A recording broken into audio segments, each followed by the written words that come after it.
மிகுந்த சிறப்பான ஒரு ஏற்பாடோடு கடந்த 2 நாட்களாக சென்னையில் நடந்துட்டு இருக்கு. பொதுமக்கள் மிகப்பெரிய ஆதரவு கொடுத்துருக்குறாங்க. பெருமளவில் இந்த கார் ரேஸ் போட்டியை பார்த்துருக்குறாங்க. மகிழ்ச்சியாக இருக்குது. சென்னைக்கு ஒரு மிகப்பெரிய ஒரு பெருமை இந்த கார் ரேஸ் மூலமாக கிடைச்சிருக்கும் நாங்கள் நம்புகிறோம்.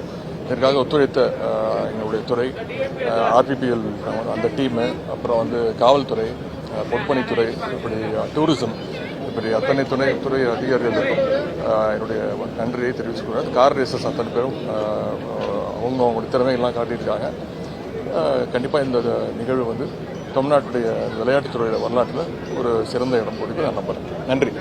நெக்ஸ்ட் இயர் 27 வரைக்கும் கொடுக்கப்பட்டிருக்கு. அடுத்த வருஷமும் தமிழ்நாடு அரசுடைய சப்போர்ட் இல்லை. அது ஆக்சுவலாக இந்த ரேஸ் போன வருஷம் நடக்க வேண்டிய ரேஸ். ஒரு வாரத்துக்கு முன்னாடி தான் அது கேன்சல் ஆச்சு மழைனால. அடுத்த வருஷத்து ரேஸ் நாங்கள் அவங்ககிட்ட பேசிட்டு இந்த ரேஸ் எந்த அளவுக்கு ரீச் ஆயிருக்கு அதெல்லாம் பார்த்துட்டு டிஸ்கஸ் பண்ணிட்டு முதலமைச்சருடைய ஆலோசனை கேட்டுட்டு அப்புறமா முடிவெடுவோம். இல்லை, அதெல்லாம் ரொம்ப சிறப்பாக நடந்துச்சு.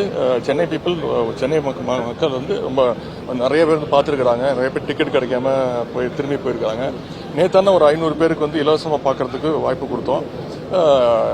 சிறப்பாக நடந்து முடிஞ்சது. எந்த பிரச்சனையும் ஆமா, சேஃப்டிக்காக தான்.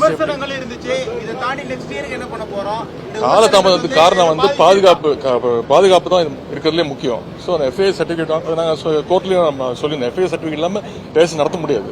ஸோ அது எஃப்ஐ சர்டிஃபிகேட்டுக்காக வெயிட் பண்ணிக்கிட்டு இருந்தோம். ஃபர்ஸ்ட் டைம் நடக்குது சென்னையில் ஒரு விஷயம் எப்படினாலும் புதுசாக நடத்தும் போது சின்ன சின்ன பிரச்சனைகள் இருக்கும். இருந்தாலும் இந்த இன்னைக்கு காலையில் நடந்த திட்டமிட்டபடி காலையில் 10 மணிக்கு ஆரம்பிச்சு இப்போ இன்னும் ஒரே ஒரு ரேஸ் இருக்கு. இன்னும் ஒரு 20 நிமிஷத்துல எல்லாமே முடிஞ்சிடும். 2 நாட்கள் நடந்த குளறுபடி இல்லாம அடுத்த கட்டமா நடக்கும்போது நல்லா எந்த குளறுபடியும் இல்லை, கரெக்டா போச்சு. தேங்க்யூ.